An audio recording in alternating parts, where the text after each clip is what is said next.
Hello and welcome to our channel Jetro Startup.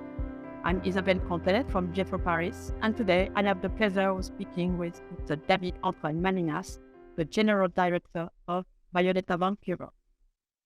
Biodata Bank is an innovative Japanese startup developing a wearable device for the prevention of heatstroke. They set up a subsidiary in France last year to expand sales to the European market. Let's explore their approach to expanding their business. So, David, thank you for joining us today. To start, could you please introduce yourself and help the audience to understand what Biodata Bank is doing? Yes, so my name is David, as you mentioned, and I'm taking care of the international operation of Biodata Bank since 2019. And to sum it up, Biodata Bank, it's a technology. So we developed a new sensor, a prioritarian sensor that can monitor core body temperature changes. And we included it inside a product that is called a Canaria, and that is able to prevent heat stroke when you wear it. So this is basically what we've developed, and my role is to show this product around the world, based in Europe, and boost the international attractiveness of this product. So, my first question to you is, can you tell us more about the scale of history of Biodata Bank? Yeah, sure. So we first started in Japan, and it changed a little bit, but when we started, it was in 2018, and you had to be very fast to find your market. There was not a lot of support for startup by this time, so we had to be very, very, very quick. So we found our market in about a year and a half once we founded the company, and the sales were good, and we had enough money to push the limit and to go abroad, to go international. So in Japan, we were already in connection with some nice French companies. And then we also met you and the Jetro desk of Paris, that were super helpful in our first step to settle in France for European development. So this was our real first international aim and project. From Japan to France, it's a big jump. You certainly had to face challenges during your global expansion. So I would be interested in hearing what kind of challenges did you face and how did you overcome them? Yes, so the first big challenge is that, like in the US, in France also, there is a big and multiple ecosystem for startups. A lot of opportunities, a lot of incubators, and at first we were a little bit lost. We knew we wanted to move forward, but we didn't know exactly what to choose, and also what was the juridical constraint. So when we arrived in France, the first thing we had to do was to do a kind of a better understanding of what was the surrounding and what were the opportunities. And these first steps are very important because they decide the road and the speed you're going to walk or run on the road you chosen. So on this very first step, we met some good people to help us. And inside this first supporters was Jetro, because it was both about the juridical understanding. So we had juridical support. We could meet lawyers and people that were that had a wide understanding of the different aspects of the law, and also how to create a new company. For us, it was abroad. Although France is my country, it was all new. So we could have all these tools, all this information in the same place. And then we were linked, thanks to your partnership with Paris City, to the incubator of Paris City. That is a very big, very big and important incubator in France. And from that, we moved to Station F, as the first Japanese startup. So we were very kind of very proud to be the first one to enter there, and this was all thanks to this channel of support. David, could you explain us the strength points of your product, please?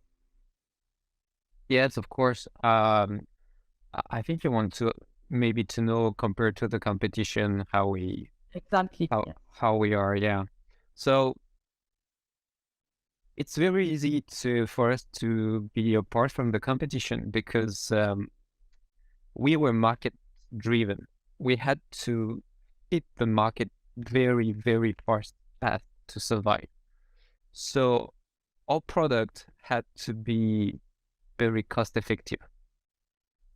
We are in a niche, heatstroke, it's a niche market. You cannot go there with a very high price tag. You need to, especially in the construction industry. So you need to be very competitive. You need to know the price of the market. So we had to find and tune our price very quickly because sales, to be able to sell was the most important thing for us to survive. All of the competitors, they are not from Japan. We have some, but they have the same problems of our investitors abroad. So this of our competitors abroad. So compared to our competitors were not market oriented. They were investors oriented. So when you are investors oriented, there are some things you need to do, and pricing is not the most important one. It's more about the business, the return on interest. You have to build your strategy on. So most of our competitors are very expensive product. They can be very good. We don't benchmark on that. We are very good. They are very good. Okay, then what is the problem with them? Because we see them entering the market, and then the next year they are not here anymore. So the problem of this startup is that they are too expensive. They are too expensive. Their model is a recurrent source of revenue, what we call SaaS model. So you buy the product and you pay every month. So investors, they love this business model, but companies who buy, they don't like it. So this is the main difference.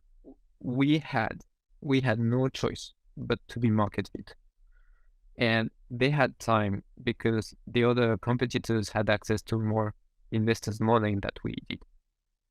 So this is really the big difference. I believe at the end of the day, it's the big difference between us and all the company we see appearing and disappearing. So you stayed in stationary for a while, and now let's dive into your success in France. Tell us more about your market expansion and current customers, maybe? Yes. So we're still a startup, so success is a really relative formula for us. We don't know exactly how is tomorrow. But yes, until now we have been successful despite what was very hard for all the startups, that is the COVID-19 crisis. The fact also that we are not a super attractive, we have to tell the truth, we are not a super attractive startup because we are hardware startup, we make things. So when you invest in a startup, it takes longer to get your money back, to get to your interest on your investments. So it takes more time. The road to success was first to be recognized as a serious product and as a product you can have confidence in it. So we made a huge test of a product with some big French organization that are quasi-state institutions then that are taking care of the health construction workers in France. So we did that in 2021. It was supposed to be done in 2020, but because of COVID, it was then in 2021. And the results were super good. There were 1,000 people that participated to the study. Nobody got heat stroke. We protected a lot of people during 3 months of the trial.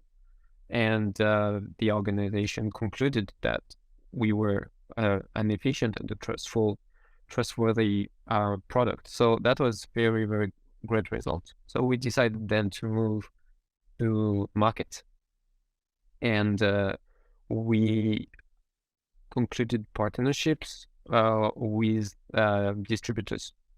So we are lucky as French people because we have huge construction companies. Vinci is a French company that is number 1 in the world. Bouygues is number 2 or 3 in Europe, 6 in the world. So we have a huge opportunities starting from France. And it's the same thing for distributors. French distributors have a big footprint in Europe. So we managed to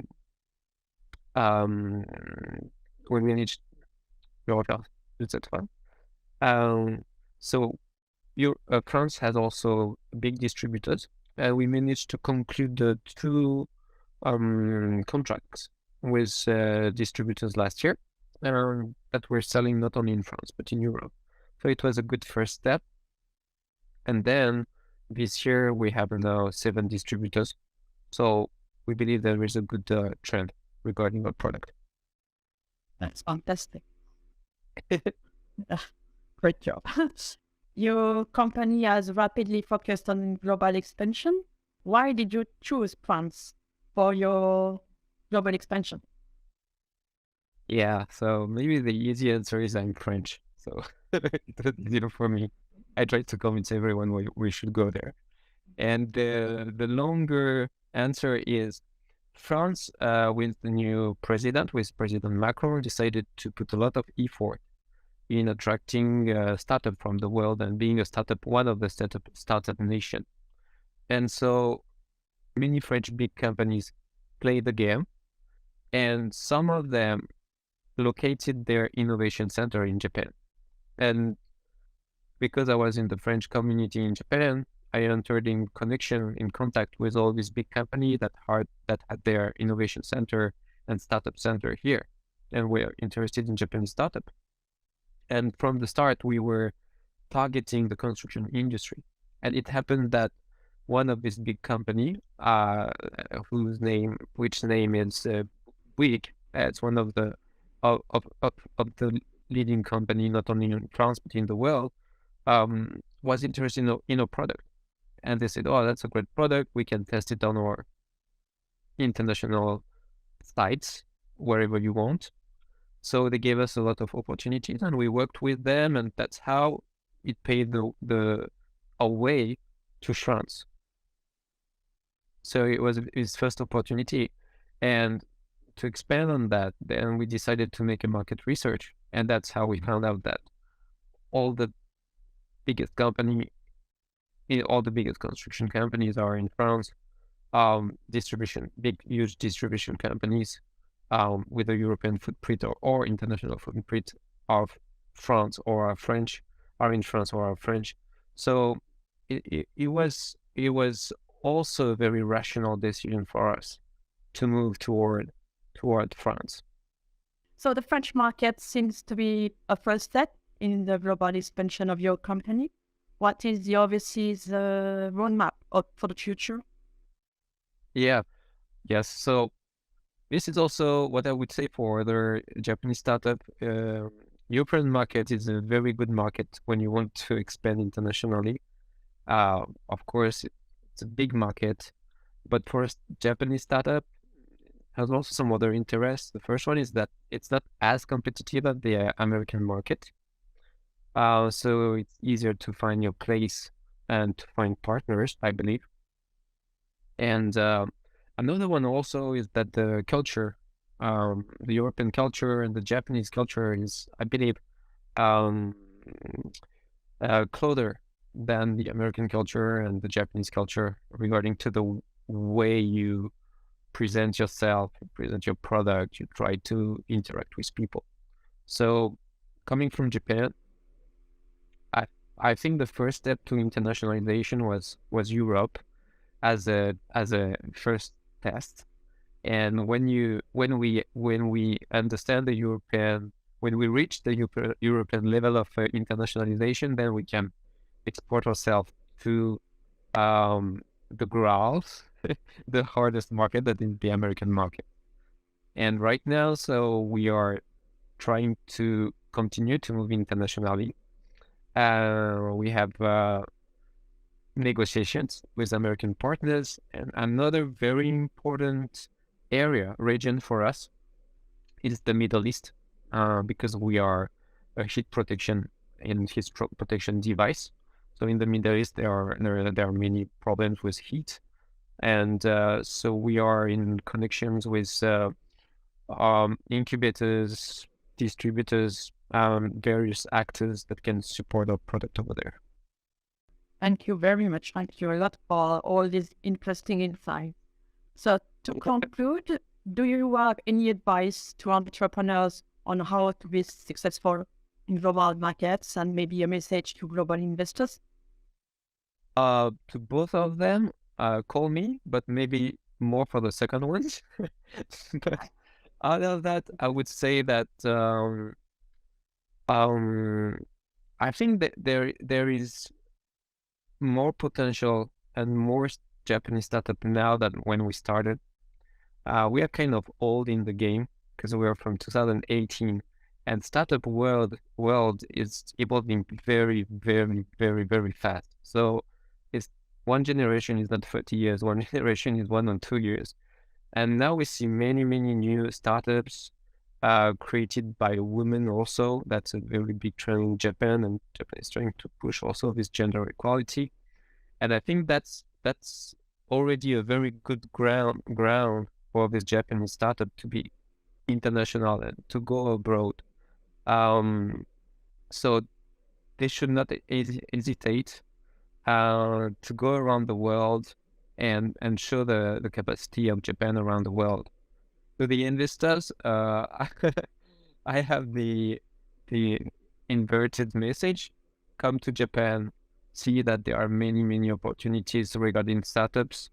A huge commitment of this young generation, kind of the older one in the team, but the huge commitment of this new generation toward their companies and toward the product and what they believe in.